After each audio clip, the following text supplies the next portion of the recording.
ஸ்ரீ சாய் சச்சரித்ரா முதலாம் அதிகாரம் வாழ்த்துக்கள். கோதுமை அரைப்பது மற்றும் அதன் தத்துவார்த்தம்.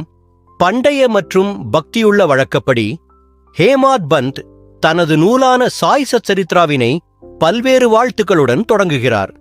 முதலில் எல்லா தடைகளையும் அகற்றுவதற்காக மற்றும் தனது வேலையை வெற்றிகரமாக முடிக்க தேவையான அருள் வேண்டி விநாயகர் வழிபாட்டில் ஈடுபடுகிறார். அவர் கூறுவதாவது: ஸ்ரீ சாய்தான் விநாயகர். அடுத்து கல்வித் தெய்வமான சரஸ்வதியை வேண்டி எழுதும் பணியில் தன்னை உத்வேகப்படுத்த பிரார்த்திக்கிறார். அவர் கூறுவதைப் போல் சாய் சரஸ்வதியாக இருந்து தன்னுடைய வாழ்க்கையை பாடுகிறார். பிறகு பிரம்மா, விஷ்ணு, மகேஸ்வரர் ஆகிய படைப்பு, பேணுதல், அழிப்பு ஆகிய 3 கடமைகளை ஆற்றும் தெய்வங்களை வணங்குகிறார். சாய்நாதர் இவர்களோடு ஒன்றாக இருந்து இந்த உலகப் பெருங்கடலை கடக்கவல்ல குருவாக இருக்கிறார் என்று கூறுகிறார். அதன்பின் தனது குலதெய்வமாகிய நாராயண ஆதிநாதரை வணங்குகிறார். ஆதிநாதர் பரசுராமனால் கடலிலிருந்து மீட்கப்பட்ட கோங்கணப் பகுதியில் தோன்றியதாக கருதப்படுகிறார்.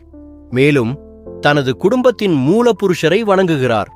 பிறகு பரத்வாஜ முனிவர், யாஜ்ஞவல்கியர், பராசரர், நாரதர், வேதவியாசர், சனகாதி முனிவர்கள், வால்மீகி, வாமதேவ், துகாராம் போன்ற சமகால திரு முனிவர்களுக்கும் வணக்கம் செலுத்துகிறார். பிறகு தன் பிதாமகர் சதாசிவர், தந்தை ரகுநாதர், தாயார் தனது குழந்தை பருவத்திலேயே விட்டுச் சென்றவர், பாட்டி மற்றும் அன்பு மிகுந்த மூத்த சகோதரர் ஆகியோருக்கு வணக்கம் செலுத்துகிறார். அதன்பின் தனது வாசகர்களை வணங்கி நூலின் மீது முழு அக்கறையும் பக்தியும் செலுத்துமாறு வேண்டுகிறார். இறுதியாக தத்துவார்த்தம் உணர்த்தும் தத்தாத்ரேய அவதாரமான ஸ்ரீ சாய்நாதரையே தனது ஒரே சரணாகரமாகக் கொண்டு அவர் தன்னை இந்த மாயை உலகம் புன்மையென உணர்த்துவார் என நம்பிக்கையுடன் கூறுகிறார். கோதுமை அரைக்கும் நிகழ்வு 1910 ஆண்டுக்குப் பிறகு ஒரு நாள் நான் ஹேமாத் பந்த் காலையில் சிரடியில் உள்ள மசூதிக்கு சென்று சாய் பாபாவின் தரிசனத்திற்காக சென்றேன். அங்கு நான் கண்ட அதிசயமான காட்சி என்னவென்றால், சாய்பாபா கோதுமை அரைக்கும் செயலில் ஈடுபட்டிருந்தார். அவர் தரையில் ஒரு போர்வை விரித்து அதன் மீது கைக்கல்லை உரல் வைத்தார். பின் ஒரு சிறு அளவு கோதுமையை முரட்டு களத்தில் சல்லடையில் போட்டு தனது கஃப்னியின் கைப்பாக்களை ஒழுங்குபடுத்திக் கொண்டு அரைக்கும் கல்லின் கையில் பிடிக்கும் பகுதியை முனை பிடித்து கோதுமையை அரைக்கத் தொடங்கினார்.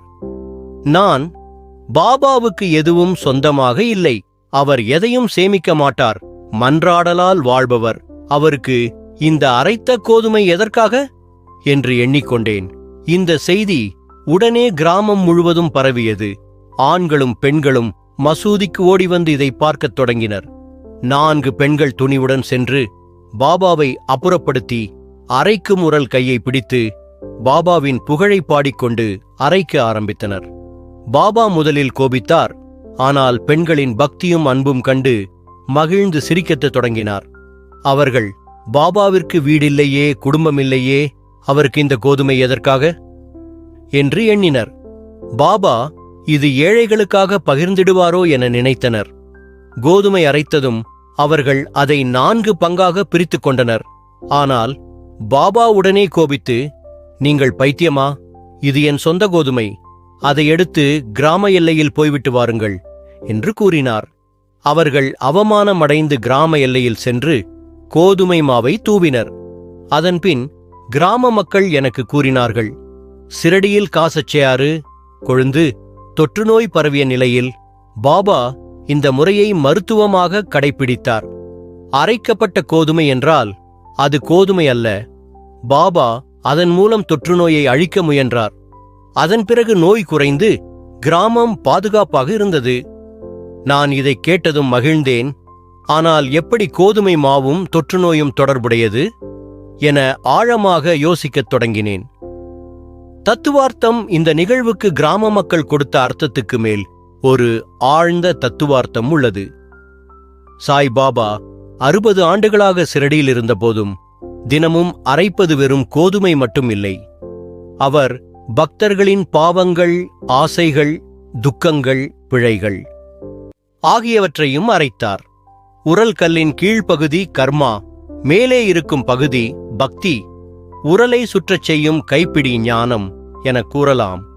ஒருவர் தன்னுயிர் உணர்வு மற்றும் மும்மூன்றும் சத்துவம், ரஜஸ், தாமசு ஒழித்து பரம்பொருளை உணர வேண்டும் என்ற நம்பிக்கையை பாபா கொண்டிருந்தார். இது கபீர் மீது நிகழ்ந்த கதையை நினைவுபடுத்துகிறது. அவர் ஒரு பெண்ணை அரைத்துக் கொண்டிருந்ததை பார்த்து தனது குருவிடம், நான் உலகச் சக்கரத்தில் அரைக்கப்பட்ட கோதுமையாக உணர்கிறேன் என்றார். அதற்கு குரு கூறியது, பயப்பட வேண்டாம், உன்னுடைய வாழ்க்கையின் அரைக்கல்லின் கைப்பிடியை நன்றாக பிடித்துக்கொள், அதில் உறுதியுடன் நிலைத்திரு, நீ பாதுகாப்பாக இருப்பாய். இதேபோல சாய் பாபாவின் தரிசனம் வாழ்வில் ஞானத்தையும் தன்னுயிர் உணர்வையும் வளர்க்கும் ஒரு அருளாகும்.